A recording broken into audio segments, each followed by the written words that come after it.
Good morning, everybody. What's happening? My name is Stephen Howson. This is Stretford Paddock, and it is my absolute pleasure to tell you, although I reckon you kind of know, don't you, what I'm about to say. Bruno Fernandes to Manchester United, all confirmed. Clubs are finally in agreement. Started to kick off a little bit last night. Well, it kicked off in more ways than one, and maybe we'll get to that a little bit later. But Bruno Fernandes is on his way to Manchester right now to undergo a medical and then spend about 5.5 hours doing all the stuff that they've got to do for MUTV. But around about 6:30 last night, first reports started to trickle in. The first one I noticed was Sky. I'm not sure if they was the actual first. Then Simon Peach, then Romano, then Ojogo, then Ducker, Castles, The Telegraph, etc., etc., etc. We've literally just had the "here we go" tweet from Romano. The fee is 55 million euros. So basically what they wanted at the start of the window is what we've given them. Cheers. And about 25 million impossible bonuses, which is going to include another man landing on the moon, winning a Ballon d'Or, and being Ultimate Frisbee Champions 2021. So the good news is that Manchester United are actually looking like they're going to sign someone now. I don't want to pour all over everyone's cornflakes this morning, but it still could go wrong. The medical still could flag something up, because we've had that before. Not had it happen, but it has happened. So you can't say that this is 100% you're going to see him playing this weekend, for example. I would love to be able to see him get announced at the Wolves game, and the club doing that on purpose to try and quell any sort of protest. I doubt that the club are that organised, to be honest, because let's be honest, this should have happened on the 1st of January. The need for this player was there at the end of the summer, even if we weren't in for him during the summer. We've decided to go in for him now. I certainly think that it spells the end of Paul Pogba at Manchester United, but we are in for him now. We've took all bloody January doing it, and we finally look like we've got our man. Like I said, all that remains to happen now is the official medical and then the official announcement. If we have a look at what he's done so far this year, it's outrageously good. I mean, it was outrageously good last year. This year, it's still been outrageously good. 5 goals in 5 appearances in the Europa League, plus 3 assists. Brilliant. 15 goal contributions in 17 starts in Portuguese top division. This is a player that, on the face of things, could be absolutely elite. I do not expect him to replicate the sort of numbers that we've seen him there in the Portuguese league, but what you have to say is what he's done in the Europa League can be compared to what some of our players have done in the Europa League. Absolutely fine. What we can't compare, because we don't really know, is how it would translate over from the Portuguese league to the Premier League. Even if he does half of those numbers, that's still an outrageous level of contribution for a midfielder, isn't it? City fans are in here, hilarious. Let's see what some of you guys are saying. Spurs have just confirmed Begwin. Yeah, I mean, there you go. Did 18 get retired? No. Ashley Young was number 18 up until a couple of weeks ago. How did it get retired? G. Jones says, a little worried now that we've got another player who loves to shoot from 30 yard. The difference is this is a guy that shoots from 30 yard and actually manages to finish from 30 yard as well. I'm just going to have a quick look on Understat, because I've not actually had a look if they do the Portuguese league on here or not. And they do not. Oh, do they? No, they don't. They do the Russian Premier League, but not the Portuguese league. All right, cool. Any news regarding that Jude Bellingham kid? A little bit, to be honest, yeah. So United are trying to get him in before his actual professional contract can be signed, and have us sign him with his first professional contract. And 30 million for that, when you're looking at your first there's a lot of complications with this. That it's not just about buying another player. Because it's going to be his first professional contract, there's extra complications around it and stuff. So I would just say let's wait and see on that one. I do think that the club are actually trying to get him, but I think that the fee is probably a little bit on the excessive side of things at the moment. Should we talk about what happened with Ed Woodward's house last night? Now, nobody was there, and looks like 20 or 30 or so people have gone and done it.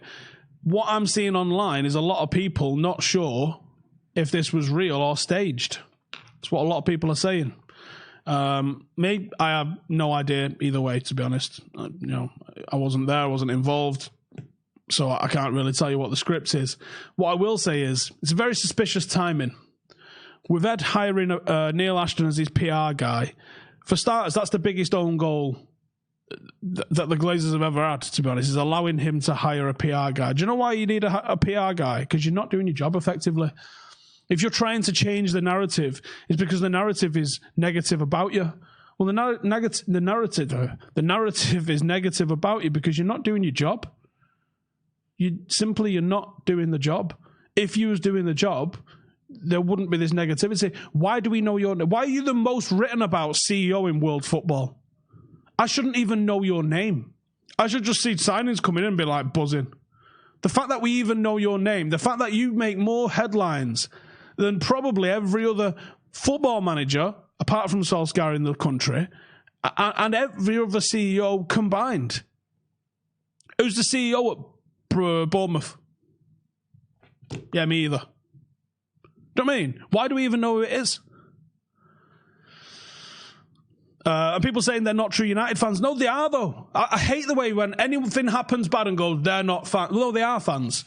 Fans that have been involved in hooliganism, fans that have been involved in horrendous scenes, fans that have been racist. People go, they're not fans. No, they are fans. And just sweeping it under the carpet and saying, well, they're not fans. Well, they are. And it's an element of the support that you have to deal with and police. You can't just say, oh, they're not fans and be totally dismissive of it.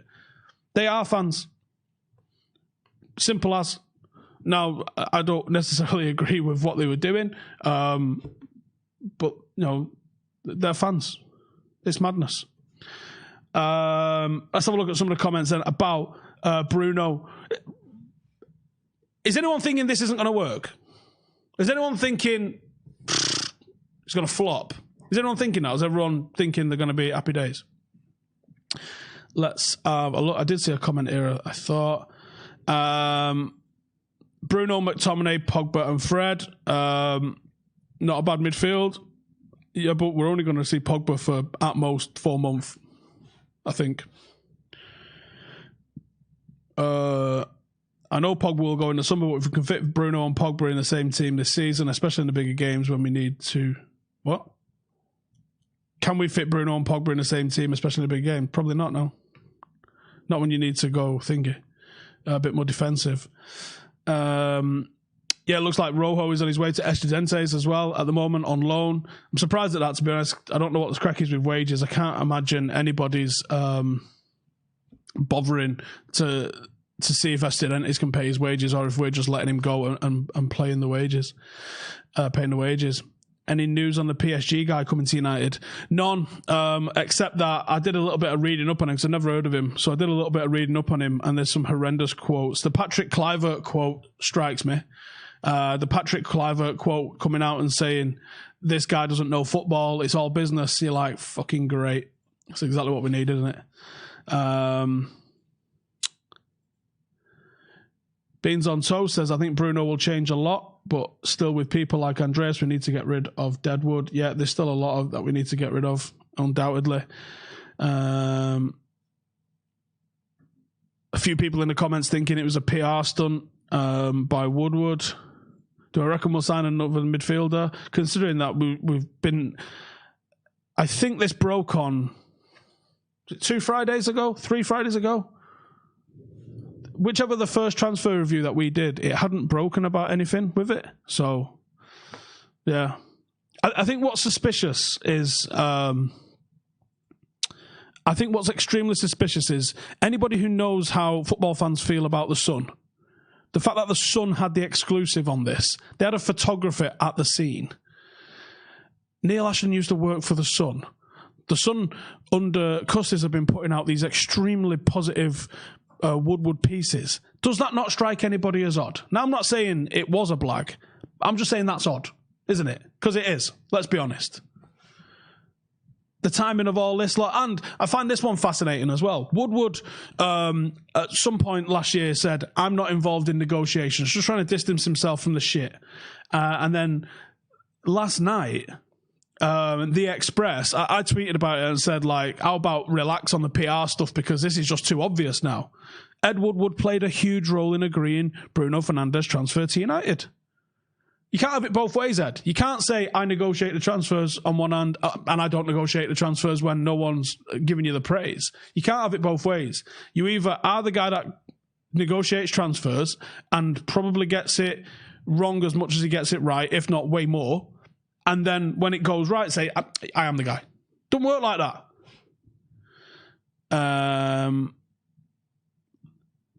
Does Bruno play 6, 8 or straight into the 10 because we lack so much quality there?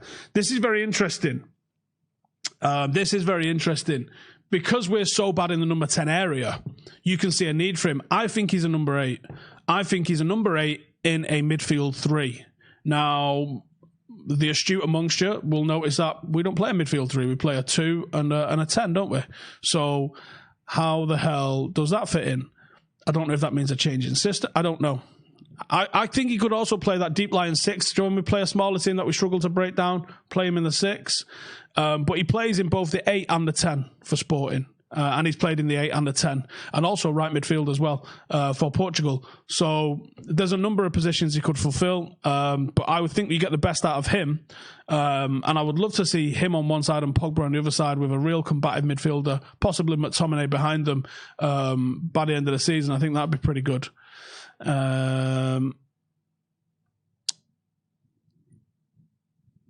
Someone else saying, yeah, skeptical about all this happening.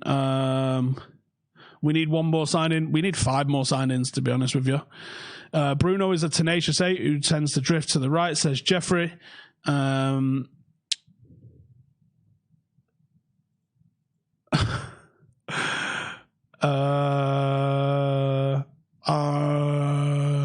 find any comments that aren't libelous.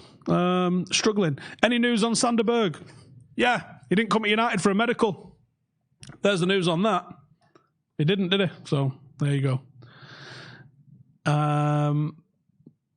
John says structure needs to change at the top. Ollie must be back more. We ain't going to get the Glazers out, but we could become competitive with a new director of football. Here's the thing. All of us, and I was talking to somebody last night about this, all of us have this idea and you go, do you know what? Like 3 or 4 signings, you're back in the mix. How long does it take to get 3 or 4 signings? 18 months, 2 years, something like that to get the real, genuinely top draw ones.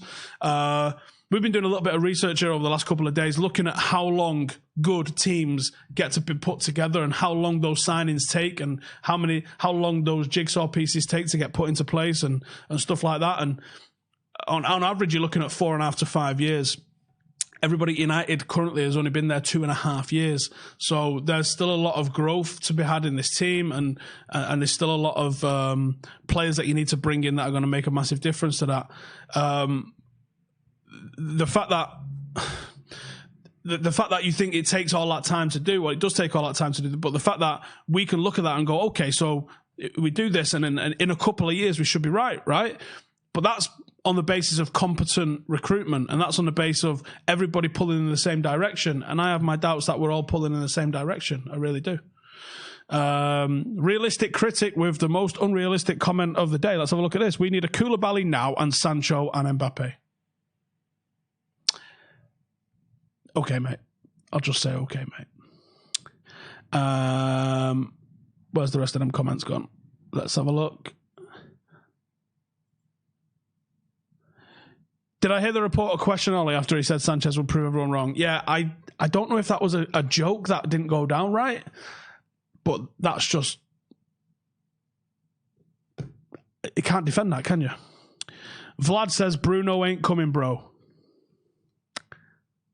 I think he is, mate. If I could have one more signing in Jan, who would it be? Sal Niguez. That's really... do you know the reason why I think Chelsea have done pretty well without doing excellent? I think the reason that Spurs have looked good, the reason why City are so good, is that they've got an excellent midfield. And even though I don't think that player for player, Liverpool's midfield is excellent, they've got 6 midfielders who have a function and a role, and they do that role really well. I think the midfield is where you improve Liverpool. But they bypass their midfield, and there's a purely defensive screen, their midfield. They don't get involved in the build-up play the way Tottenham, United, City's, and even Leicester's does. Leicester's midfield is player for player better than ours. So I would definitely go with midfield. Do I think Bruno will make a big difference? I really do, yeah. I really do. Someone there saying he's going to win the Ballon d'Or. No, I don't think he's going to make that level of difference. But no, I really do. If you could take someone like De Bruyne out of Manchester City and give him to United, you would see chances created for the strikers. Now, we've missed our most effective forward this season, which is Marcus Rashford. So, look at... If you was watching a brew the other day, we went through the times when United missed out on titles in the 90s. And in 95, we missed out on it because of Cantona. In 98, we missed out on it by Keane being injured. The margins are so small. But we've lost McTominay, who's looked great this season. We've lost Pogba, who is undoubtedly our best player. And Marcus Rashford, who, let's be honest, it might say 19 next to his name, but he scored 20 goals this season. That one that comes off the post and it's eaten, that's Marcus Rashford's goal. I don't give a fuck what anyone says. So he scored 20 goals this season in January. And he's been injured for how long? So I think the fact that we've lost all of them, if we'd have had all of them for a season, I think we're comfortably fourth. I don't think we're any higher than that, but I think we're fourth.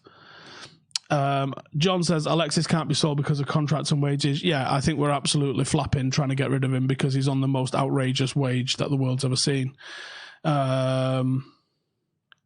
Is Marshall good enough to lead the line? I have my doubts, to be honest. He's an excellent player on the ball, but I don't know. There's some parts of his movement that I'm just not sure on. I'm not sure any of our forwards are good enough to lead the line. Would I play three at the back with Bruno in the team? He looked good coming out. H looked good. You mean Harry?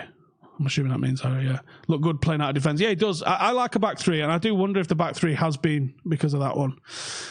What's Bruno's wages and contract length? Supposedly it's a 4-year deal. Wages haven't been announced. I don't think they'll get announced, but they're supposedly somewhere in the region of what we were paying Ashley Young. So safe to say it's probably good value for money, I think, at the moment. Rough estimate of when this will be announced, I reckon probably tomorrow. I reckon the club will, and I don't think it's for any sort of Machiavellian reasons like, oh, we just got twatted off City in a semi-final, so now let's announce a player. I just think it's sheer incompetence that it's now the 29th of January and we've only managed to get it over the line. But yeah, there you go. Right, I'm going to wrap it up there, but we will be back later on for the watch-along. There's not going to be any rum tonight. Well, there might be some rum, but I'm not having it because I'm driving. But come and join us for that. Let us know what the crack is. And I'll see you later in a bit.